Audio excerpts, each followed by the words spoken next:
What is up, fellas? This is the audio version of my short story, Hello Me, Chapter 2. So, let's get right into it. Tuesday, July 1st. What the heck? I screamed out loud to myself and everyone around me. Wait! Everyone! I rushed over to my little brother's bed, hoping to find him sleeping or asking what's wrong after I was done yelling, but there was no bed. In fact, the room was empty. Hadn't realized that, most likely because I was being dragged down to my doom. What in the world? I whispered out loud as I looked down to where the carpet should have been.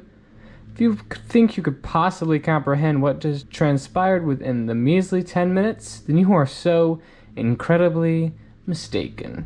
I wanted to cry, but I had no tears to cry, so instead, I started to walk. Not fearing for my own safety, I opened the door that led to the hallway and rushed down it, swiftly checking and kicking doors, finding nothing. Then my eyes fell upon the final door, my mom and dad's room. I quickly opened it and stepped into the entrance. Again, there was no bed and no features. I was walking into an almost black void. I tried to turn on the light, but instead of the beautiful rays from the ceiling above, I heard a distant noise. Although it just sounded like someone far away rummaging through paper, it was the noise of a greatest fear I didn't know I had. I started running toward the door, which at the time I thought held my salvation, until I saw a head creep from behind the boards. And in that moment, I ran in the polar opposite direction, which was towards the window. If you were watching this as a movie, then you would have thought, why doesn't she jump out of the window? Like it's something I wouldn't think twice about. But at the time, my point of view was more like, how did this happen? Why did this happen? It's because of me, isn't it? Even though I knew the last one wasn't true, my mind still lingered on the thought. I had two choices. One, stay with the horrifying, twisted me that most likely meant death, or two, a possible death by jumping out of a 2-story building. At least the second one's a possible death, I thought to myself. In the last hour, that had to be the most positive thing I said to myself. I ran the short distance, but the thing was closing in. I didn't think my fingers could open a window that fast, but alas, they did. My fingers were almost a blur as I unlocked the cubicle glass.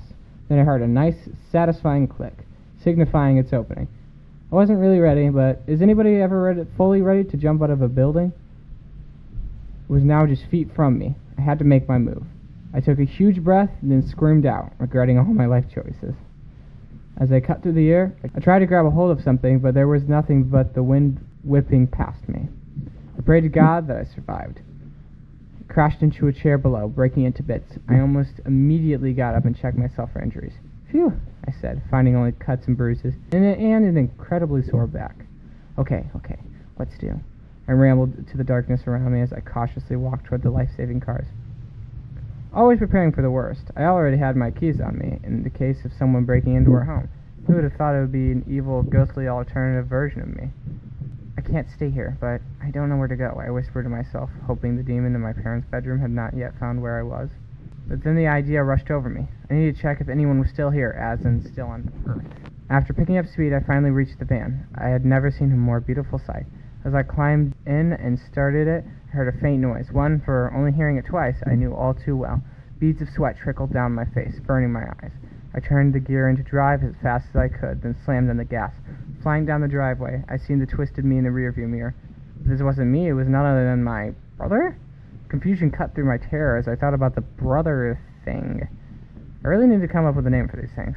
But that begged the question, where was the alternate me, and what was it planning?